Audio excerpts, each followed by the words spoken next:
All right, everybody. Um, well, welcome to our webinar today. And it's about 9:05 right now, so we'll get started. And just just a quick note that there will be some new members joining in. So if you have questions, you can write your questions in the chat box anytime in the session. But first of all, I would like to formally introduce Dr. Phil Walsh.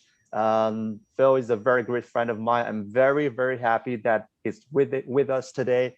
We're going to hear a lot of insights from him about the Canadian university, the Canadian education system in general, especially about the science, the environmental science program, the business programs. Phil is one of the, I think is one of the best professors in Canada I've met, and also definitely the most popular professor within a lot of student groups. So, well, you know what, and we'll save some time for Phil to talk about his background. And Phil, do you want to say hi to everybody, so we can everybody can know you a bit? Sure. Well, good morning. Good morning. At least a good morning for me here in Southern Ontario. And I imagine for many of you, it's good evening. And I'm really pleased to be here this morning. As Brian has said, we've known each other for a while now. And Brian and his family, in particular his sister, who was a student of mine. We've had an opportunity to grow together from their days as students to their activities in industry. So I'm happy to be here, Brian. Thank you, Phil. And Phil was Phil. When I met Phil, I always thought, okay, wow, this is what one of the nicest, or no, one of the nicest professor I've never met. And Phil is also has also taught the MBA programs. I remember when I did my MBA, I didn't really know you back then. So I always wish that you could be my professor, supervising my thesis. But it's a great pleasure, as I said, Phil, and I'm definitely sure there will be a lot of questions discussed in this session, and some things from the group. And just a quick note, guys, that if you have questions and you want to speak about them, you have two options. You can either write in the chat function at the bottom of the Zoom application, or you can click on reactions and raise your hand. So we'll unmute you so you can actually talk to Phil about your question instead of just writing it down. I highly encourage you guys to actually talk about it, or even just even write about it. It's fine, but just express your questions, express your comments, and then that's a good opportunity for you to practice. So we'll get into this. All right, so Phil, do you want to quickly go through your academic background, and what you do at Ryerson or other places, because you've been through a very long journey with not just the education industry, but also your professional industry, like you've been doing consulting work and everything. I read your bio. You used to be a geologist, and probably still, right? Yeah, I mean, Brian, when you get to a certain age, like I am now, you suddenly look back and realize you've done quite a bit in one's life. But you're absolutely right. I still am a geoscientist, but I did my undergraduate degree in geological sciences at Queen's University in Kingston, Ontario. And I worked in the mining industry initially, and then in the oil and gas industry. Eventually ended up being a company geologist at a gas utility here in Ontario, at which time I decided that I wanted to start my own business. And so I created a small oil company, and then worked with other companies to grow them as well in the oil and gas sector. And that eventually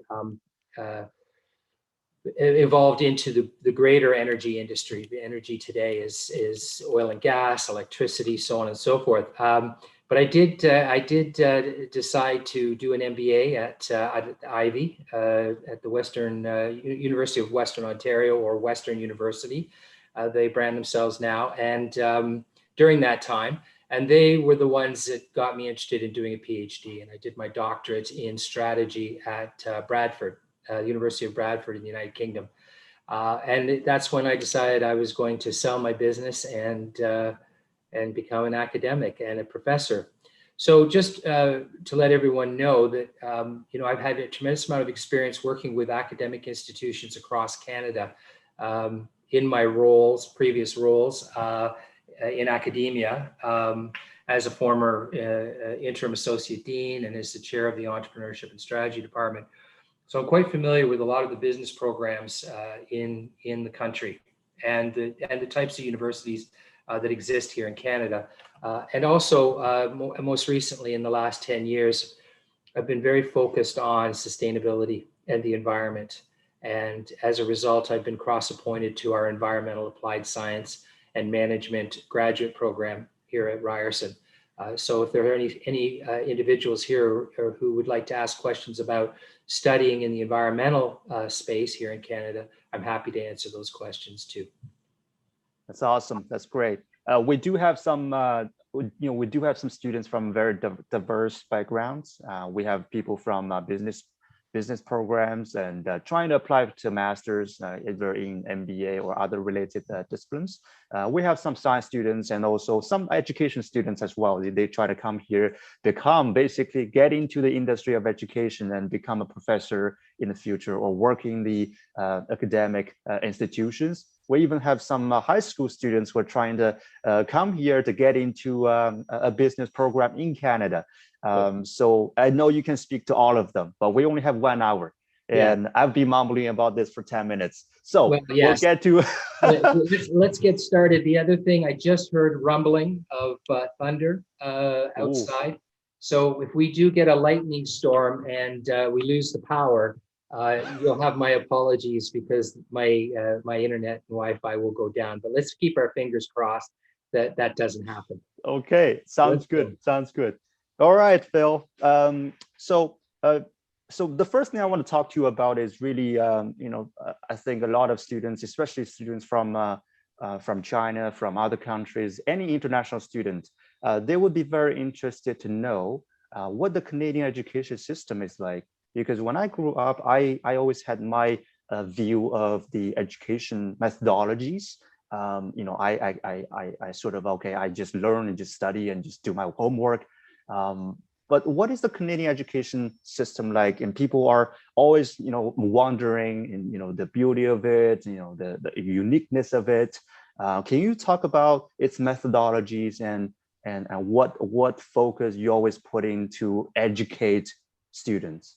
Okay. Well, first of all, Brian, I do want to point out to everyone that that you and your organization are well placed to provide the kinds of services and advice, because you and I have spoken about your business and your startup, and you've always had the right strategy and the right idea about embracing international students and helping them get to Canada and understand the Canadian system. But I would like to say that the one thing about Canada is that it's a big country. I mean, China's a big country too. So fortunately, Chinese students understand the size of a country, how big a country can be. So as a result, the university education in Canada can be quite varied and quite different. So for example, the East Coast universities, universities in New Brunswick and Nova Scotia, and to some degree in Newfoundland at the, we call it MUN, but it's Memorial University of Newfoundland. Those universities have a very strong maritime feel because they're so close to the coast. They tend to be smaller schools. They tend to therefore have better student satisfaction scores, because when you arrive at those schools, they're smaller, and you feel like you can be, I use the term, a big fish in a small pond. Mm-hmm. But that kind of atmosphere suits certain students, and it doesn't suit other students. If you talk about Ontario, for example, Ontario's universities are typically large and located in major centers.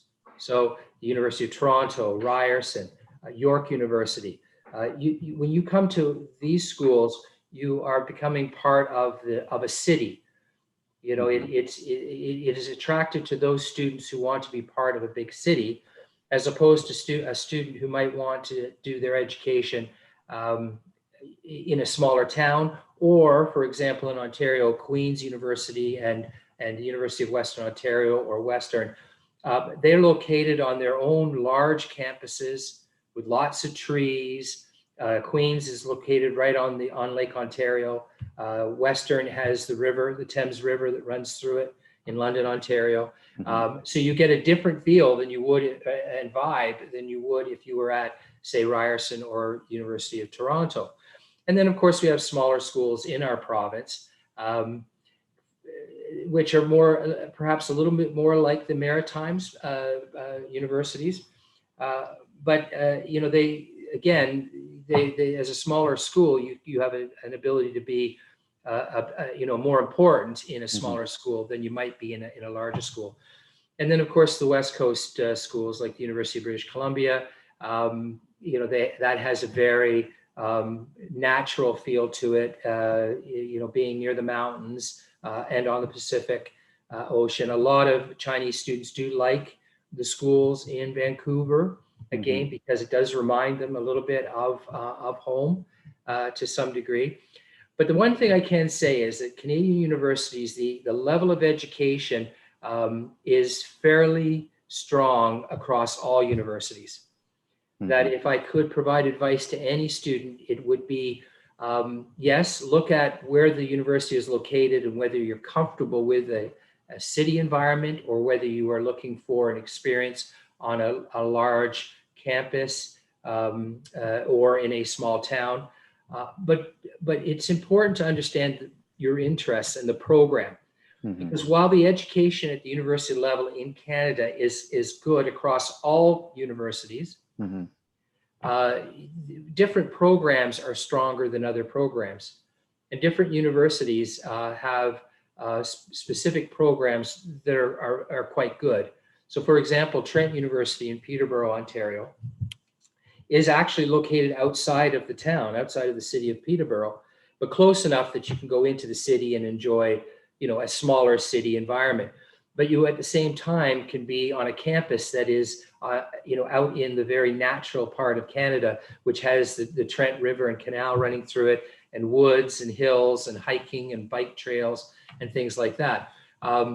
But for example, that university has an excellent environmental studies program. I think it's one of the first in Canada. So as a result, I would recommend that, yes, I don't think you are going to make a mistake by going to any Canadian university in terms of the quality of the education you're going to get. But depending on what you want to do after you graduate, certain programs at these universities could be the main reason why you would choose that university going forward.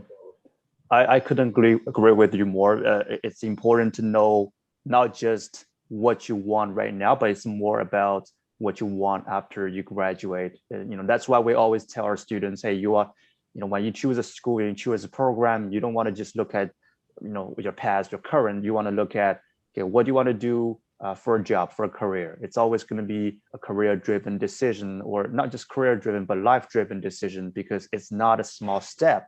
You're basically not giving up, but you're basically leaving behind all the things that you're familiar with and coming to a country that is brand new to you and making all the decisions by yourself. So and you know, that reminds me of a very important point. I mean, every year there's something called the University Fair that is run in September in the fall, and it's done to have high school students come with their parents to talk to faculty like myself about the various programs, and most parents are very serious about their child's education. Right.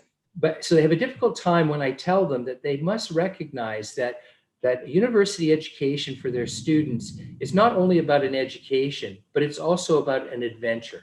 Right? This is the moment where their child, their young adult really, is about to essentially leave home to explore opportunities for them through the education that they choose to take. And parents don't like that thought. You know, they don't like the idea that perhaps getting a university education can also be fun, you know, and an adventure. But they have to understand that it is. And I think that if parents were to look at their own education, they'd start to realize that, yes, indeed, it was a significant part of their life, and it was an adventure. They had to explore things they were not familiar with. So, and for our international students who I've taught in the, you know, gosh, I can't believe it's now going on 17 years that I've been teaching at university level. I've always encouraged them to you know, push the boundaries, Right? Because you don't want to be too comfortable. You know, our international students have a tendency to want, you know, they're concerned, they're in a strange location. And it's difficult, but you want to treat it as an adventure. You want to push the envelope because it will be rewarding. It will be difficult at first. Language is an issue, always is. But instead of staying within your own little pocket, because you know, international students have a tendency, they will stick together. So they'll meet other students from their home country, and they will stick together, and they will speak, you know, they will speak their home language. And yet, you know, coming to Canada, it's important that a student push the barrier, push the envelope, and immerse themselves in the English language or the French language if you wish to study in the province of Quebec. Right. And while it's difficult at first, it will be more beneficial in the long run. You'll do better. You'll do much, much better in the program, you know, as you improve your English skills when you arrive. Yeah, I absolutely agree. And you talked about the programs, the universities in general. And I know, and you know, we all know that you had a really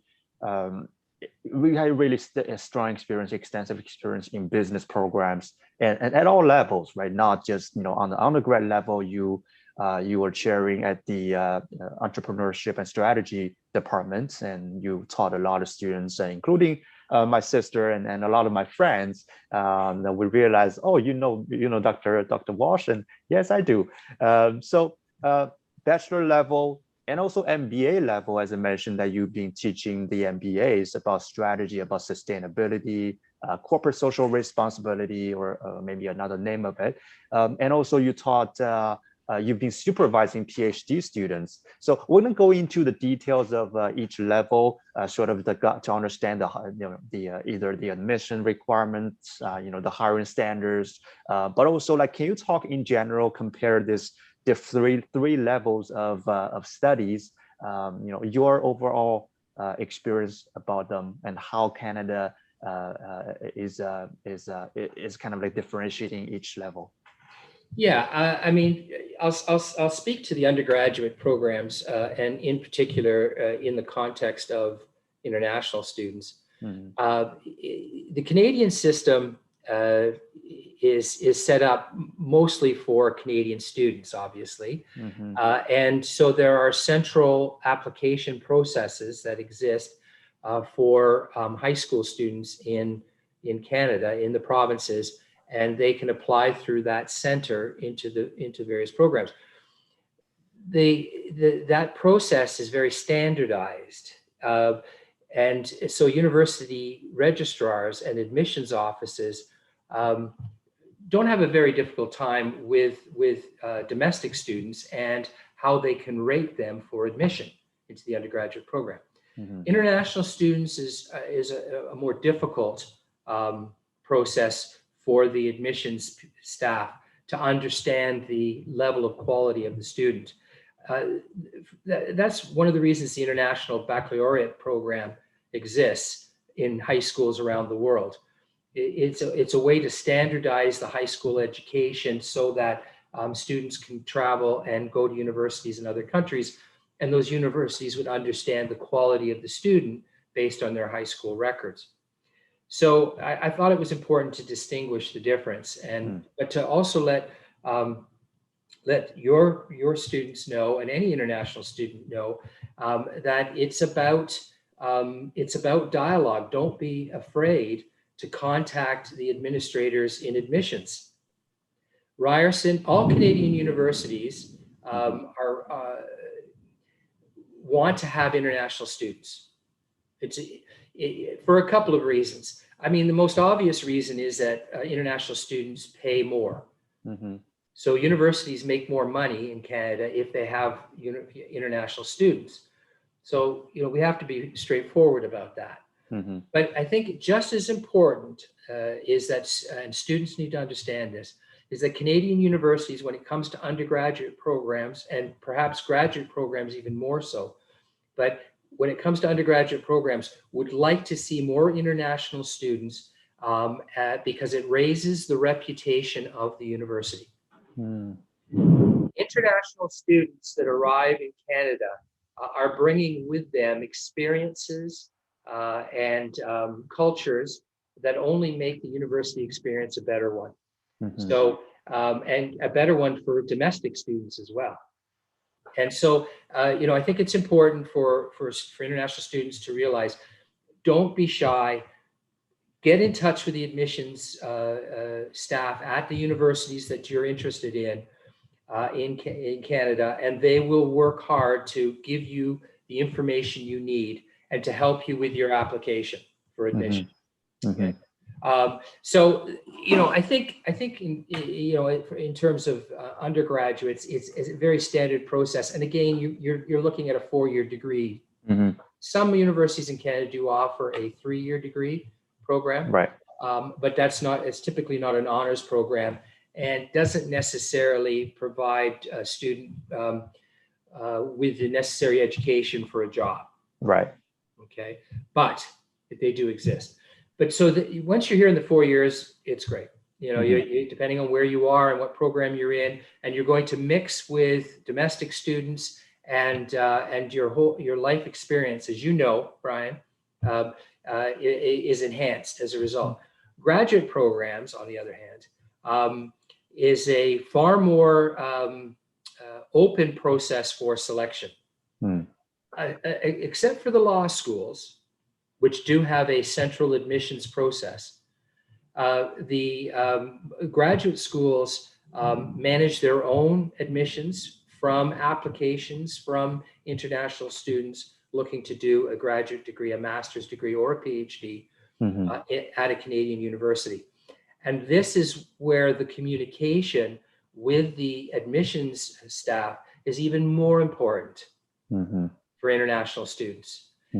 And again, as I said, international graduate students, not only does it bring extra money into Canada, but the universities, the province in Ontario, for example, or the province anywhere in Canada,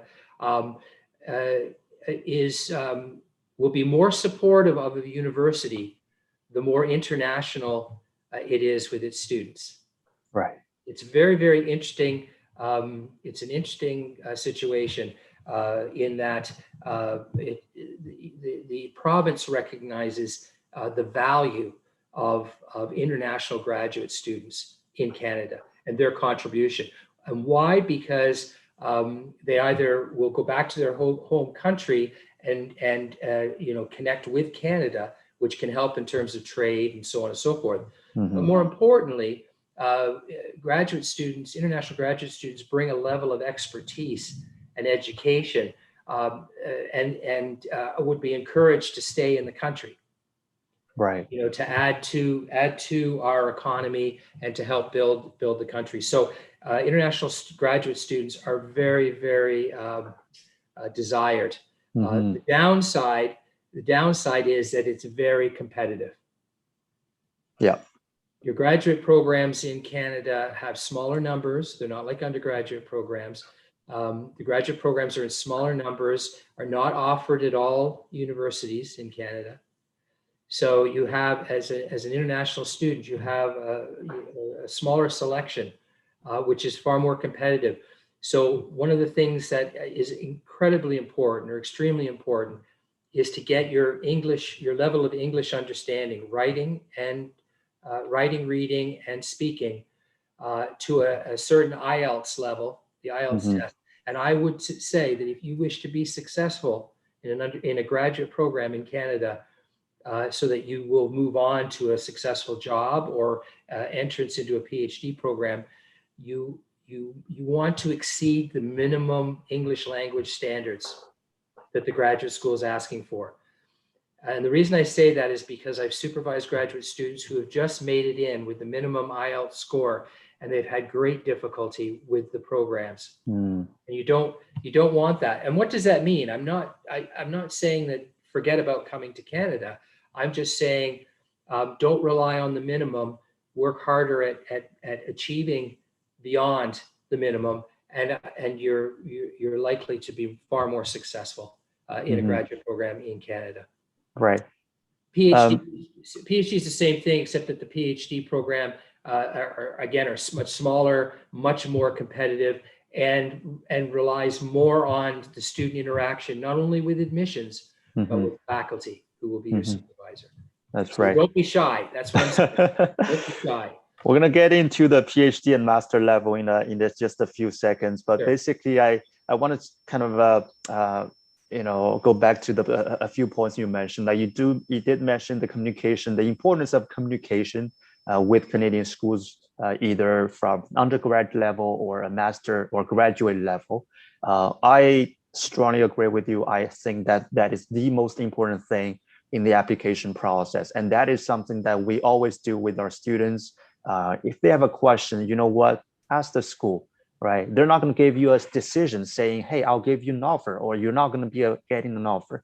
But ask the school, get an understanding of what they're trying to, what their program can offer, and also what kind of candidates they're looking for, right? So you never know, you never know until you actually do it.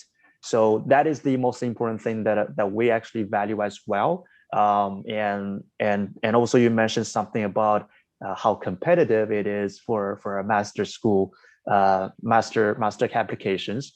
It is, a lot of our students, they initially decided to come to Canada to study, and they try to apply to schools, but they realize, oh, it's so hard. So in addition to a few Canadian schools, they also apply to some British schools or some Australian schools. Not to really say they're not as good as the schools in Canada, but they just have a very different or on some level a less strict admission process. But it is right. So, and the other thing you mentioned is about the expertise that international students bring to this country. I think that is absolutely right, because I've talked to some students. They have very strong background in the industries or in the research field, and they just blew my mind, because I came here paying my tuition fees, probably $30,000. Now it's probably more for an MBA program. But I've met some students who come here not even having to pay anything, and they get salaries by working through projects. So it's quite interesting nowadays to see all these talented students, and that is why we created UniExplore, because we want to get people connected to opportunities, connected to information. So thank you, Phil, for that elaboration. So I wanted to kind of move towards the graduate business programs, especially MBAs. And we have a lot of people who are interested in getting an MBA. And nowadays, MBAs are not just for people who want to build their own company, or people who have worked in the industry for like 10, 20 years. It's been very, even from my experience 8 years ago, my classmates have been coming from all different backgrounds and all different levels. People who just graduated from school, like myself, can be accepted by the MBA program. So you've been teaching the MBA students, and you've been sort of very familiar with the admission process. You probably have been talking a lot with the admission selection committee. So can you talk more about the MBA programs, their hiring, their recruiting standards, and particularly the Ryerson MBA? I know a lot of people are interested in getting a Ryerson MBA, for many reasons. So can you talk about more on that? Sure. the interesting thing about the MBA programs in Canada in particular is that there are the traditional schools, the business schools that have offered the MBA for quite a long time. So University of Toronto at Rotman, the Rotman School at University of Toronto, Schulich at York University, Sauder Business School at University of British Columbia, Ivy at Western, Smith at Queens, and the I would say that generally speaking, an MBA, anyone who gets into an MBA program at any of the business schools in Canada will get a good education, a good business education. Now, keeping in mind that the MBA was always designed as a program for those who don't have a business degree, undergraduate business degree. And they've always wanted students who have a lot of experience, but that's work experience, because what you learn in an MBA doesn't mean anything to you unless you have some business experience that you can apply to. The learning, the education you get. Now, having said that, over the years, more and more MBA programs have been created in smaller schools, and the admissions requirements have been revised to start taking students that may not have any work experience, for example, in certain types of programs. So, for example, McMaster University has a co-op MBA. And so you don't really need a lot of work experience to get into the program. They'll line you up with businesses, and you'll get your experience that way. But what is important for students looking at it is this.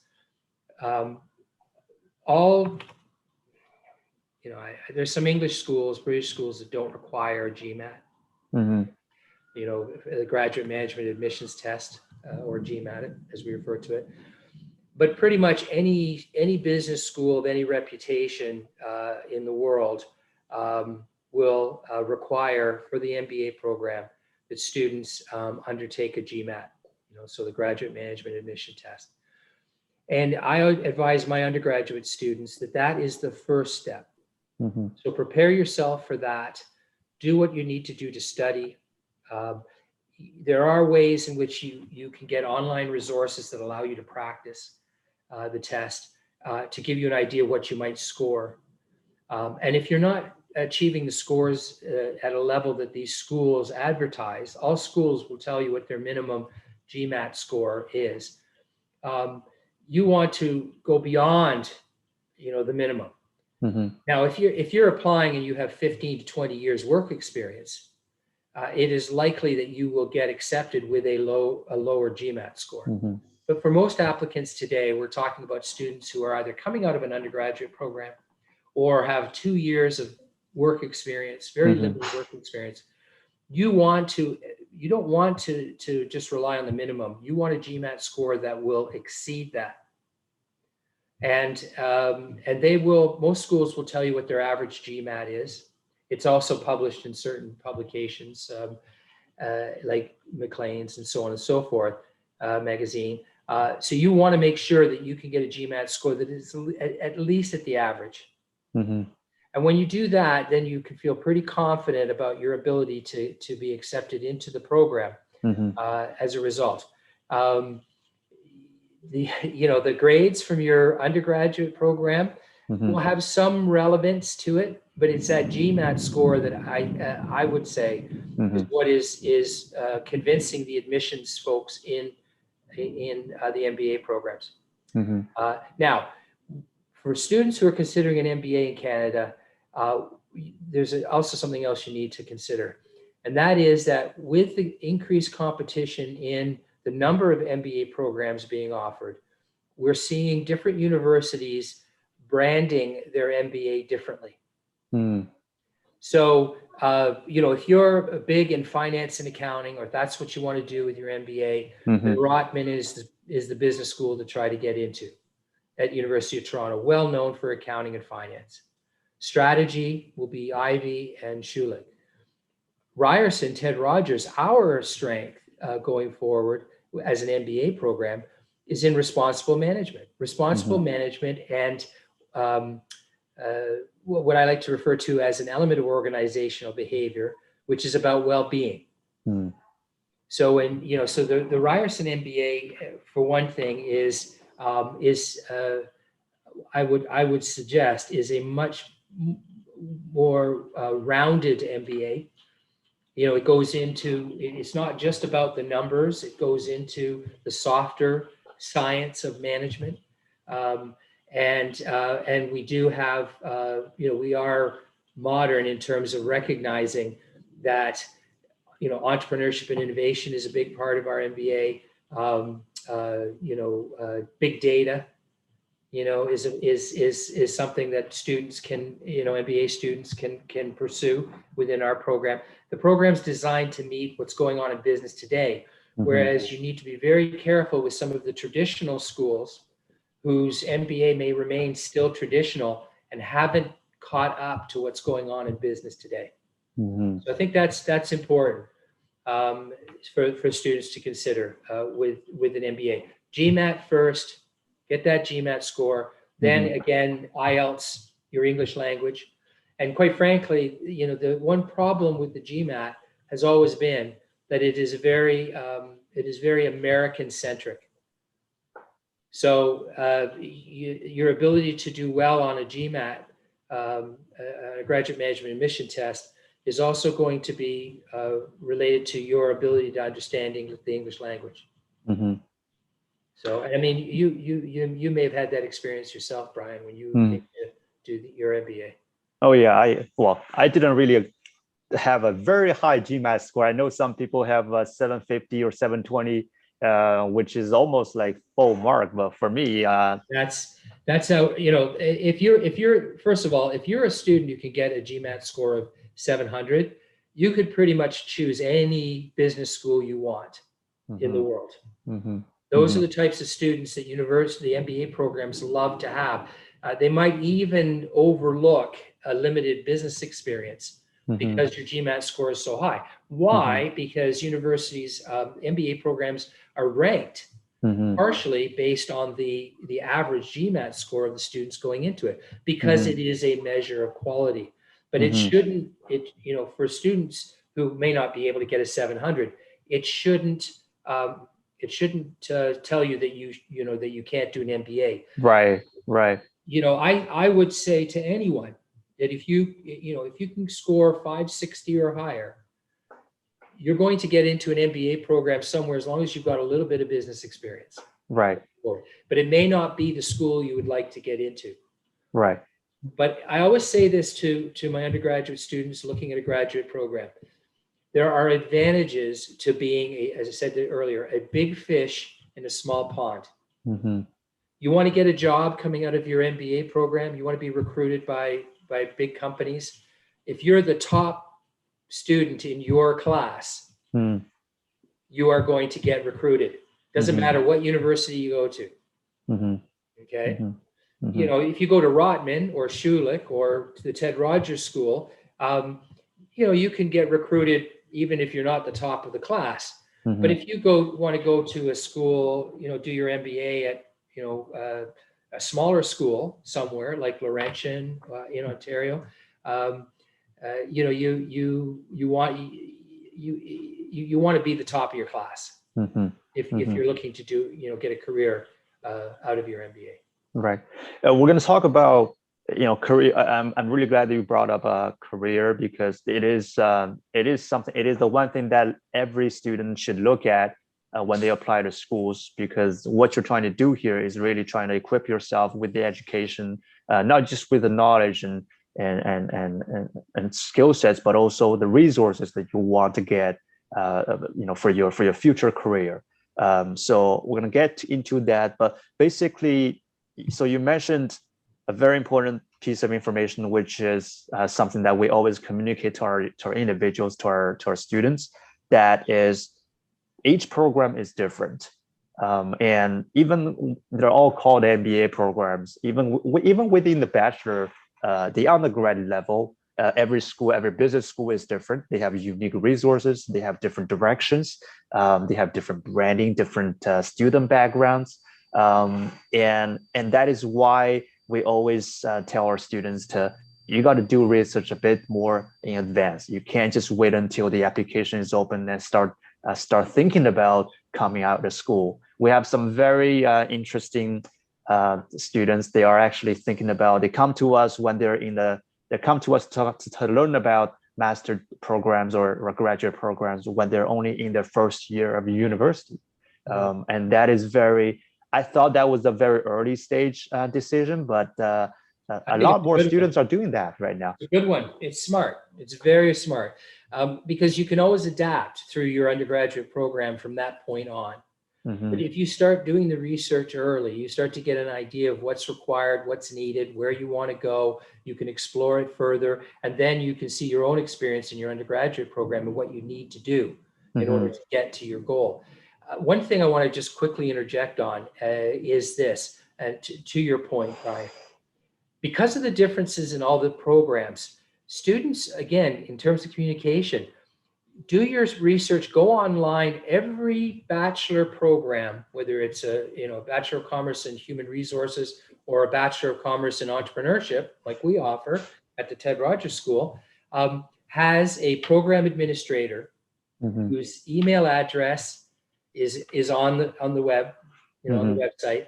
The chair of the department, whose email is on the website, and in many cases, what they refer to as a student support officer or administrator with their email. You don't have to be a student at a university yet to contact them. You just contact them and say, I'm interested in applying to your program, and I have the following questions. Certainly the student support administrators or officers, student support officers, they're going to know what students are going through. They're also going to be very familiar with what international students are going through. And you will get some very direct answers to your questions. And I always say this to my high school, the parents of my, who have high school students, to do exactly what I said. And if you do not get a response back from that particular department or program, then you need to seriously consider whether you want to do it there. Because if you can't get support from them at this stage, when you're expressing interest in being in the program, you probably are not going to see the level of support you need when you're there. Right. And that, for students, is more important than because it's about your experience and how well you do. That's more important than wanting to be at a particular school or program. When another school or program, which may not be as maybe highly ranked or thought of, but they give you a better student experience to help you and support you through your education, that is, to me, a more significant indicator of why you want to go to that school as opposed to one that doesn't give you that kind of information. I agree. I had the exactly same experience. I actually, because I know sometimes it's hard for students, especially when they're not even in Canada yet. So it's hard for them to kind of write an email and, kind of worrying about, okay, am I using the right words or whatsoever? So that's why a lot of students are saying, hey, can you guys help me with this? So, give me some advice.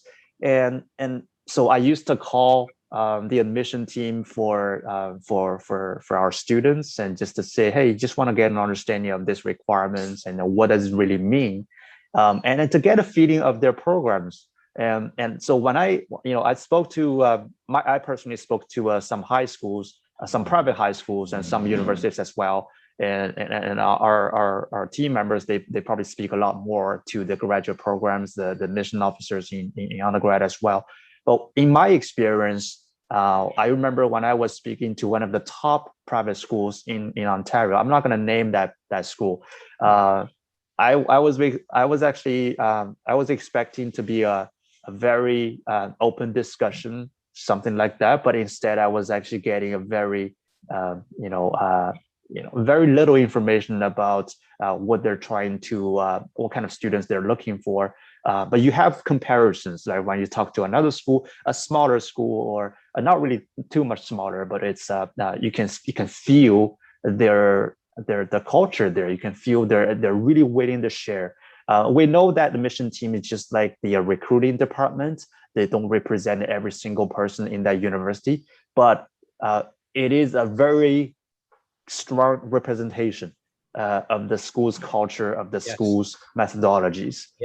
So I do agree with you. That's the important step. Yeah, and don't forget, with the COVID situation that has occurred over the last year and a half, the people are more willing to have video chats.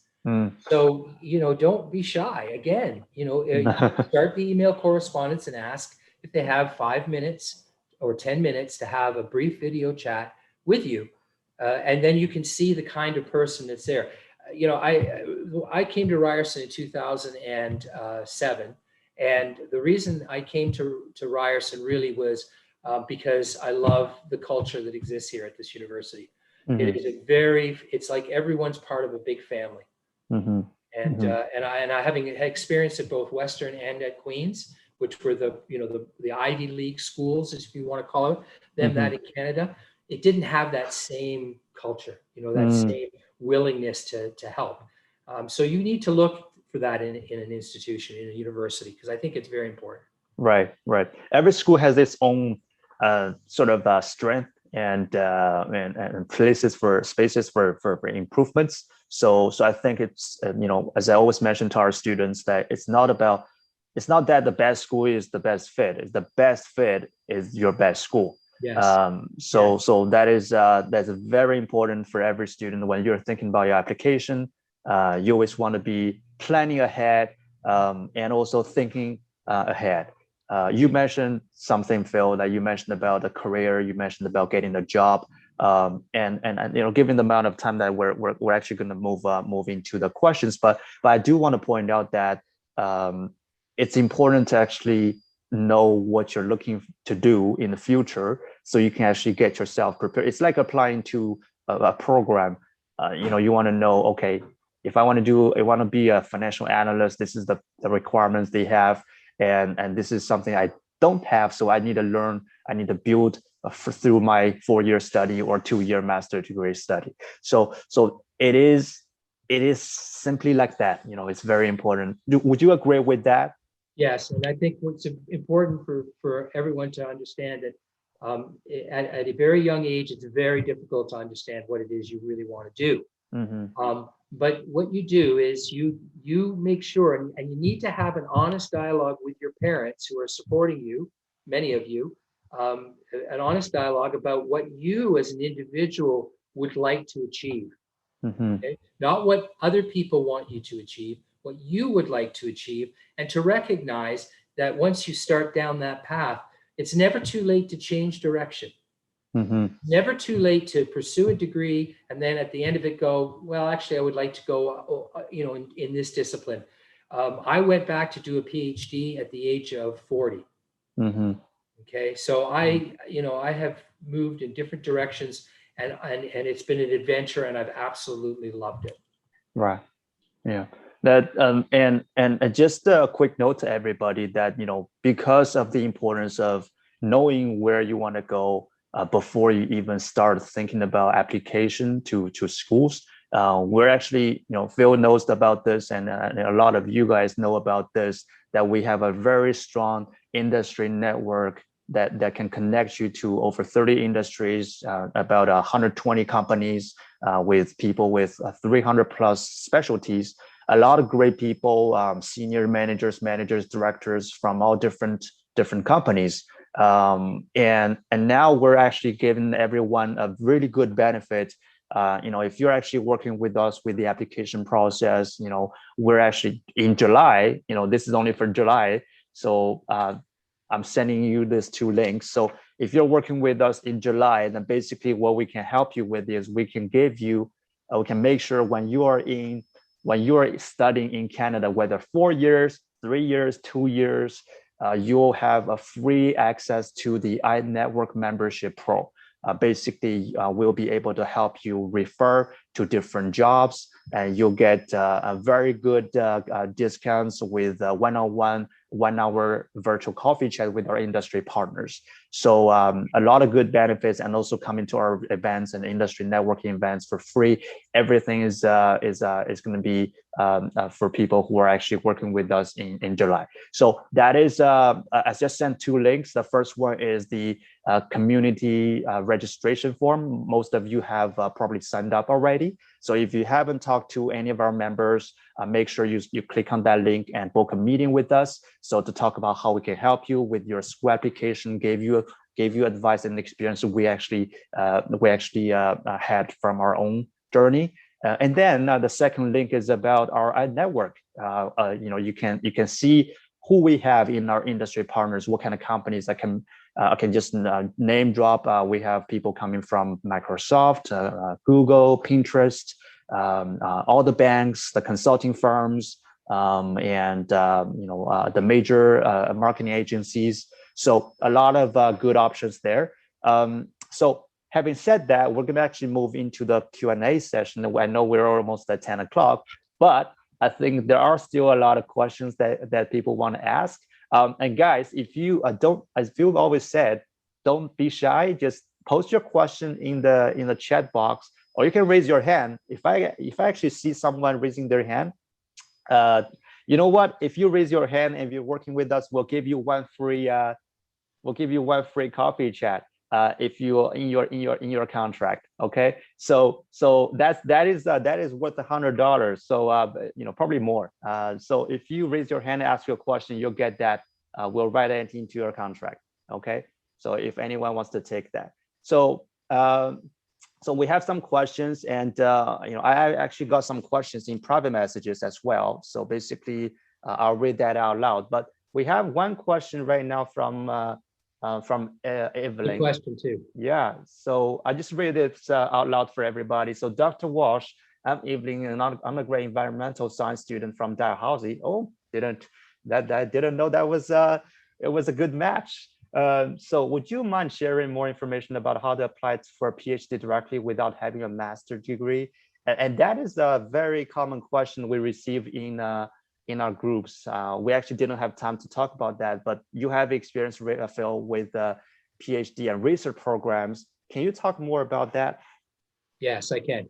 Evelyn, thank you for the question. And as a student at Dalhousie, you understand my reference to the maritime culture that exists in universities on the East Coast. I've been to Dalhousie many times. It's a great school. It's a very, very rare for an undergraduate student to move directly into a PhD program. Generally, the way it works, it would be that you would enroll in a master's degree program, and then working with your supervisor, depending on your performance in the coursework in the master's degree, and your ability to do advanced work in terms of a research proposal for your master's research, the supervisor can recommend to the program director that the student move directly into the PhD program. Many of the PhD programs offer courses that are mixed with the master's students. So some of the courses are similar, and so there is an opportunity for a student to prove themselves, but it's a difficult process, and it's very rare to go from an undergraduate degree. I've heard of it in the past, but I have never seen it in the 17 years that I've been involved in academia. So my suggestion is apply into a master's program with the intent. Make sure that your supervisor understands that you would really like to expedite and move into a PhD program, and they will give you the credit of the time you spent on your master's degree towards your PhD. Thank you, Phil. And just to follow up on that, so you've been supervising students from a master and PhD level, and we all know that when you try to get a research program, you need to basically contact the professor in advance to kind of like know if there's a spot for you, all that kind of stuff. And we spend a lot of time helping, guiding and advising students with that. It's super important. Can you talk about briefly talk about your standards, your when you receive an email like that, what would you be looking for? Yeah, I think what's very important is for students to understand that when you become a master's student, the motivation of your supervisor is based on their thoughts as to whether or not you can write and produce research that can be published and is publishable. There are programs that are purely project programs at a master's level, and that would be different. But you know, to get a supervisor interested in you is about your ability to know what research you want to do and to actually be prepared to provide them with a research proposal, a very small, you know, 1 or 2 page summary of the research that you want to pursue. If you can be prepared and do that, then you're well ahead. One thing though you should understand is that positions in a graduate program are offered based on a committee's decision and not your supervisor's decision. Most programs do ask that you indicate who you want to supervise and would prefer that you talk to that supervisor in advance so that they're prepared to support you. But we will not, as your supervisor, we will not be the one that determines whether you get into the program or not. And I think that's very, very important for you to understand that, that students need to understand that. But you can't get into a program unless you do have a supervisor. Exactly. So that is the catch 22. But you know, I think again, communication is the key, right? Yeah. And it's frustrating because faculty are busy and they may just not even bother responding to your email or your request. But you know, be diligent. You know, look at a number of different people, and one may work. And again, you don't want a supervisor that's not willing to respond to you, right? They don't want to respond to you. You don't want to push the point because they're probably not going to be a good supervisor. Right. And you're totally right, because in our experience, that when we send emails to professors and you know, the students, you know, they want to talk about not just their own experience, but also how they actually can help with the projects, as you mentioned, Phil, and that is super important. You can't just go there saying, "Hey, I want to help you with your project." It's like finding a job. You're trying to get you're literally trying to get a job from this supervisor and working on a project that can create values. And you can, if you can demonstrate your skills and your background, your strength, then you won't be able to get that. So that is quite important. You know, you gotta contact them and do your research on the supervisor. You know, just exactly the department they're in. You know, go and from their website find out what articles they have published. Exactly. And then you can expand upon your interests if you find that is the same as theirs.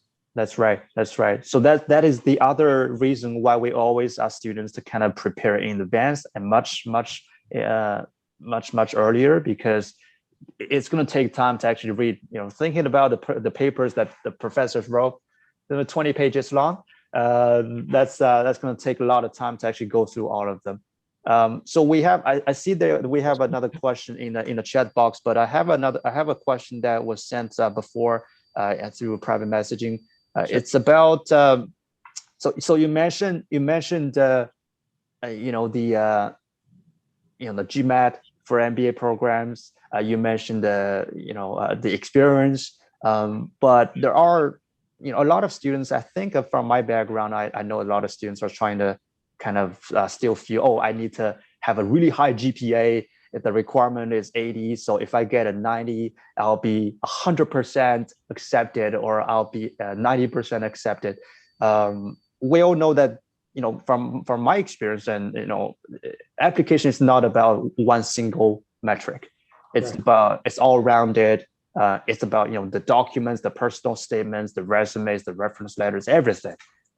So can you just clarify on the GPA requirement? Sure. Exactly your point is that it's ultimately a combination of things, but I always stress the Gmat, because the Gmat is a very, very simple metric for the admissions team to use in comparing you with other candidates.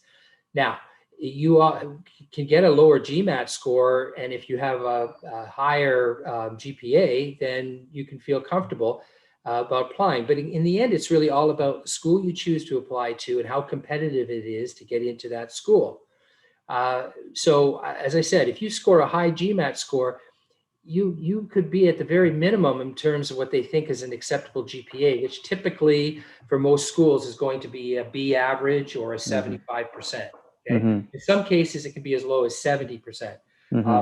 But you know that GMAT score, in my experience, has been a very, very important metric going forward. Now, because it's standardized, you understand, you know, the GPA, you can come to in your application with a GPA from a particular school, but we don't know what determined that GPA. You know, some schools are different than other schools. They're not. We see that there's grade inflation that goes on in various schools. So you have to, you know, as admissions people, we have to be very, very careful about putting too much on the GPA and ignoring the GMAT score when it comes to the MBA. So, but ultimately, those numbers, you know, if you have a 75 average in your undergraduate degree, if you've got a GMAT score around 600, if you you know, have a little bit of work experience, you're likely to be able to get into an MBA program somewhere in Canada. Okay. But again, do your exploration, you know, do your analysis and explore what different schools want. I see we've got a hand raised, and also there's the question was asked to everyone about qualities for succeeding in entrepreneurship. And then a question personally about you. I'm wondering if that's I promise I didn't ask that. I don't know who this person is. Well, let me just briefly say that when it comes to entrepreneurship, and this is a debatable answer, our entrepreneurship researchers in our department would tell you that you can make someone an entrepreneur. As an entrepreneur myself, I'm going to tell you that I don't believe that's possible. I believe that if you to succeed in entrepreneurship, you need to have certain qualities. You need to be able to communicate. You need to be able to have a high level of enthusiasm and creativity. And what I mean by that is not that you're an artist, but you wanted to be able to naturally come with creative solutions to problems that you're going to face going forward. I think those are the natural qualities that you need to be a successful entrepreneur, because there's a lot of time spent where you're making no money, putting a lot of time and effort into things, and you've got to be therefore, and we use this word passionate, perhaps too much, but you really, you know, are turned on by the idea of creating something. You know, going forward. And Brian, you know, what I know of Brian is basically all of that. I think the one thing about Brian, though, that struck me, I mean, I met Brian really through his sister. And the thing that struck me, and Brian and I would have these walks as we would leave having dinner together. And the thing that I really found, the quality that Brian is bringing to this is his passion around this business being driven by doing something different than what exists out there. That, you know, to make this something that engages the client, you know, that takes care of the client, that looks in the best interests of the client, which means probably more work and more effort and less money, you know, per hour of effort. But that doesn't matter when you're an entrepreneur. When you're an entrepreneur, there's a certain level of satisfaction. You know, you don't necessarily need to make $1 million. As long as you can afford to do the things you want to do, that's the first level of satisfaction for any entrepreneur going forward. And ironically, when you do that, eventually you do make a lot of money at it because your product is embraced by people, and more people want it, and then more and more money can be made by the entrepreneur. So you know, in terms of how it reflected on his MBA education at Ryerson, to some degree, our MBA is about that. It is about more than just making the money. It's about understanding the soft science of management, you know, people, behavior, mindfulness, and now specifically with my involvement and Professor Webb's involvement, responsible management. You know, we have a responsibility as managers, as entrepreneurs, going forward, to make sure that whatever we do doesn't seriously impact society and doesn't impact the environment. Mm-hmm. And it's okay to make money as long as we understand that we may make less money, but we're going to improve society and we're going to improve the environment. Mm-hmm. Okay, move on. I just want to point out that I didn't ask this person to ask this question, but thank you, Phil, for all these nice words. You know, I do believe that social values come first, and thank you for that. So we do. So I think we're gonna have this. We're gonna have Grace first, and then we're gonna move on to Chuhan because Grace has raised her hand. And I believe you want to speak out. So Grace, I'll lower your hand and you can, and I'll unmute you so you can ask Dr. Walsh, you can ask Phil this question, okay? Where is Grace? There she is. Grace. Hello. Hi, can you hear me? Yes. Hi, Brian. Hello, Professor Walsh. Thanks so much for your information and suggestions. I think it's so very useful for me. And I'm a student from China, and I'd like to apply for the management PhD program, which is in finance direction. So I have some questions relative to the admission process. The first one is that you just talk about contacting with the proposed supervisor. So I'm not sure, is it necessary for me to select or decide the potential supervisor before my application? I think it is. I would recommend doing that. Again, to tell everyone that, especially with a PhD, you're going to spend 4 years with your PhD supervisor. You are going to be working very hard, and you're going to need to have a supervisor that is supportive of what you're doing, and you need to make sure that's the case. So you need to meet them in advance. When I did my PhD, I actually flew to England. I did my PhD in England. I flew to England and I arranged to meet with potential supervisors at 3 different universities before I selected. And the reason I went to my school was because of my supervisor. I just fell in love with him. He was wonderful. He was supportive. He was really interested in my research topic. And that's the kind of work you need to do to be successful in doing a PhD. The other thing that I would suggest is that you don't have to do a lot of work initially to find the person. If you have an idea as to what program at what university you want to go to and do your PhD, you can contact the PhD program director and ask them to suggest some names of faculty. But you have to make sure that that person, the program director, knows what area of research you want to do.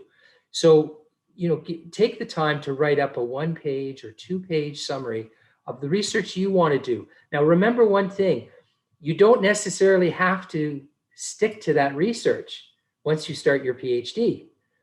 The number of times that I've supervised PhD students that started with an idea and then changed after a year or even 2 years happens all the time. Okay, but you do it with your supervisor's approval, right? But so don't feel trapped when you come up with an idea that you push, out there in order to attract a supervisor and feel that you're stuck doing that. Okay, you will have an opportunity to discuss with them any changes, and they'll more than likely be open to those changes. But here's what I would think you should do. Grace, have you done a master's degree, or are you doing a master's degree? Yeah, I have received my master's degree in Brock University. It is also in Canada. Yeah. So wonderful. Yeah. Good school. Yeah, I like Brock. I do some research with a faculty member by the name of Shauna Chen at Brock in the entrepreneurship area. But what I would say to you is you have your master's, you have you have an example, therefore, of the kind of research that you can do, which you should provide, because it's just a file, electronic file, which you can provide to your potential supervisor. So they have an idea of the quality of work that you've got. You obviously had a PhD or a master's supervisor at Brock. You want to get them to help as well. They should help you at least. And you just start to make the connections wherever it is you want to do your PhD at. Obviously, if you're interested in a PhD at Ryerson, we do offer a PhD in management. You can reach out directly to me, and I will link you with the people I think you should talk to about doing a PhD. Thank you. Thank you. Okay. Thank you, Professor. Actually, I have paid a lot of attention on Ryerson University, and I have browsed the website for the graduate programs, but I couldn't find the application date for the management PhD program. So I'm not sure whether this program will intake international students for next year. Yeah, the cycle generally is that applications need to be filed by February prior to the year you wish to start your program. Mm-hmm. Now, I can tell you that what it says on the website and what can be done are two different things. Mm-hmm. If a program is full, then you're going to have to wait for the next cycle. But in some cases, the program may not be full. So I always encourage students to contact the program administrator to ask them that question. Mm-hmm. Is it still possible to apply for September intake of a program? We're in July now, so it's getting even tighter. Mm-hmm. But not all PhD programs receive the level of candidates that they want. Mm-hmm. So in the normal process. But again, if you're not sure where you want to go, you're still exploring things, I would strongly suggest that you use the next few months to explore where you want to go and to make contact with potential supervisors and get that all lined up prior to you applying for a PhD. Yeah, and just to care for the time that we thank you, Grace. I really want to thank you for speaking out because it's important that you talk about your express your interest, express your comments, and it's a very important skill set in Canada if you want to succeed, if you want to go further. So I'm not sure if you, and as I promised, I'm not sure if you're one of our students, but if you do work with us for either whatever services that we have for application or whatever, you'll have a 1 hour free coffee chat added to your contract. But I'm not sure where you're at in your stage, but if you do want to get that and talk to some members from our team, okay? Thank you. All right. So yeah, Brian, I'm more than happy to for anyone to, if you are interested in Ryerson in any way, mm-hmm. In any program, just reach anywhere across the university. Feel free to send me an email, introduce yourself to me, and I'll be happy to make the introduction to people I believe will be, those you should chat with about pursuing an education here at Ryerson. Mm-hmm. There is a question as well from Ariel. Yeah. Is that the one? Sorry, Professor. Could you please type your email address in the chat area? Thank you. Sure. Hang on. Here we go. It's for everybody. If you want to, you just have to Google my name and Ted Rogers School, and you'll get all the information you need from me. But here we go. I'm just putting it into the chat right now. Okay, so the one thing that we can know is that when you send an email to Dr. Walsh, then Phil will actually reply to that email. Yeah, but I will warn everyone, Brian, right now that ironically, I'm working on one of my PhD students who's an international student from Iran over the next couple of days because it has to come to the committee. So I'm probably not going to respond to emails for a couple of days. That's right. But I think what's more important is that where you're gonna be talking to supervisors, you're gonna be applying to schools, and what Phil has really strengthened here is important. It's important to actually get contact with someone, the communication. If you can do it on your own, that's great. If you need help, then we're here to help you. But also we want to let you know that, and also I say this to my students that, when we work with you, we will know better about you. And we will know, which program suits you better, and we can actually get you connected to certain people. Like, I'm not going to connect every single student to Phil because, unless I know this student is actually going to be taking it's going to take the program seriously, and it's going to actually think about, okay, I want to develop something. If I know someone who's actually one of our students might be interested in developing sustainability development or business, and I think it's a great match. And I think it's also going to be a great helper to you, Phil, personally, with your research, if you're still taking additional students for the year. So I think that is something that we want. That is the connection that we want to build for all our students, applying to school in Canada. Yeah. And please don't be upset or discouraged if you don't get a response from people you're trying to contact. That's right. That's right. That happens. It happens a lot. And, it happens a lot. Yeah. So, don't be upset about that. You just keep at it. Keep trying. Right. Right. So we do want to get back to a question that Ariel. I just realized she has the English name there. So Ariel asked you something about the difference between UK and Canada, their education systems.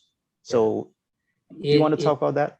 Sure. So very briefly, very quickly, at an undergraduate level, the UK, because I've taught in the UK, I was there for 3 years as a professor at the University of Surrey School of Management. At an undergraduate level, it's only a 3-year degree program in the United Kingdom.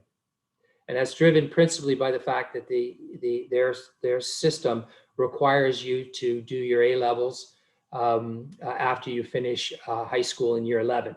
So you do 2 years of A-levels and then you go off to university. So theirs is a 3-year degree program. Again, if you're interested in employment in the UK or taking the education back to your home country, that's just as good a degree as a degree in Canada, even though it's only 3 years. In terms of graduate degree programs, as I said before, some MBA programs in the United Kingdom don't require a Gmat score. So for those of you who are a little concerned about a Gmat, those schools are worth looking at. But they also, there's a large number of schools and they all do vary in terms of quality, but you can look at the rankings in the London Times higher education site to get a better idea as to how those UK schools rate. Now, one of the interesting things about doing a PhD, for those of you who are masters and thinking about a PhD, the UK PhD degree programs are all research oriented. When you do a PhD in Canada or the United States, you are required in the first year to 2 years to take courses in the discipline that you're doing the PhD. So, if you're doing a PhD in management, for example, Grace, you will have to take some subjects that are management subjects. Mm-hmm. Okay?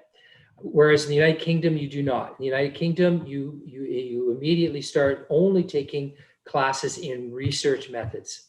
Mm-hmm. And then the rest of it is all, the typical research. So, I find that in the United Kingdom, you can get your PhD a little earlier. Mm-hmm.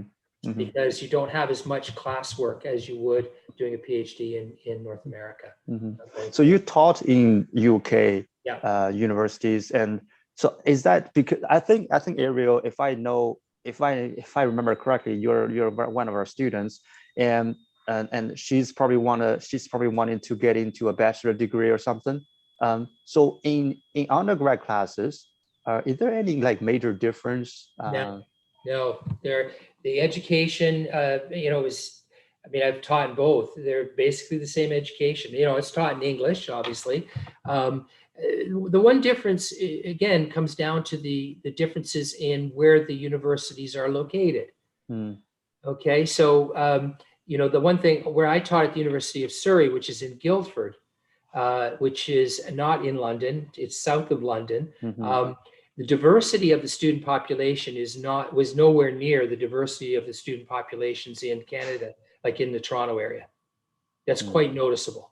Mm-hmm. So again, it depends on you as a person. If you're adventurous, you want to take advantage of that. You want to immerse yourself in a less diverse setup to understand and network more within that particular culture. Say you want to stay in England and you want to work outside of London, for example. For others, it's about your comfort level. you may decide that, no, I want to go to an institution like, City University of London, which we have a very strong relationship with at Ryerson. That's right in the heart of London, and in London, England, and it's as diverse as you're going to find anywhere in the world. So as I said, it depends on where you want to go and what you want to do. That will be the only difference between the Canadian and UK systems is where you happen to go. The education is almost, it's in business. I would say in almost every area, it's exactly the same. And I just want to add to this, Ariel, that, Phil mentioned something that is super important, especially for an international student. It's an adventure. So coming to Canada, coming to the UK, two different types of adventures. But it's not just about, when you're choosing a school, it's not just about which program which program is ranking the best, or which program has the most students. It's always about which one is a much better fit for you. And it's a lot of things. It's about the resource, it's about the activities, about the city, the courses and everything. So just want to add to that. So we have another question, but I think we are almost hitting our 1.5 hours. So we're gonna quickly respond to this one. We'll finish with this question. Because I think it's a very good one and an important one. So Di has asked, in terms of PhD in business, would a GRE score work instead of a Gmat? The answer to that is yes, it likely would. PhD as opposed to an MBA is a little bit different in terms of what's expected of the student. The issue, or what I mentioned about well-being, is that one of the courses you earn credit for is being introduced and taught about how well-being and mindfulness is important to being successful in the business world. Right. Now, it's taught at the MBA level. When you do a PhD in business in management, we refer to it as a PhD in management at Ryerson, you're unlikely to be able to, I think you could probably take the course. Again, PhDs is so specialized, it's really just a function of getting approval from the program director of the MBA and program director of the PhD program, one of whom, the PhD director, is actually in my department, Andre Laplume, and just get their approval to allow you to take that course. That's all you need to do if you're really interested in it. And it is, again, it's a very sort of psychological, type of course that works on reducing stress levels, understanding yourself, being honest with yourself, and the techniques that one can use to improve their own health and well-being by its very name. And then finally, you asked about linguistics and education as a way to get into a PhD in business. It'll come down to whether or not you can link your education, linguistics and education, to a discipline within business, within management. If you can make that link, then as long as you did okay in your master's program in that field of linguistics and education, you will be given serious consideration for the PhD. And again, a GRE score, a good GRE score, will go a long way to doing that going forward. So yeah, nobody should be discouraged that they have a background in a master's degree that isn't necessarily in an MBA before doing a PhD in management. But you need to be able to point out that there is a logical connection between your master's degree and what you wish to pursue in your PhD. So for example, you may want to look at management education as your PhD research topic, or you may want to look at, the impact of different languages in business.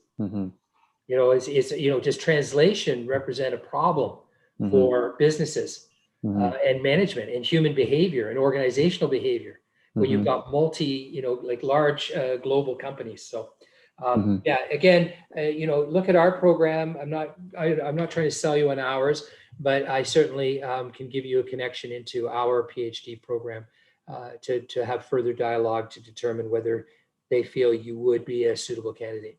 Mm-hmm. Thank you, Phil. That was really great information, and thanks guys for all the questions. And there are really great questions. It's never over, Brian. I think the thing to tell everybody here is that this is a journey, an adventure, and this is just maybe the beginning, and just explore. And that's right.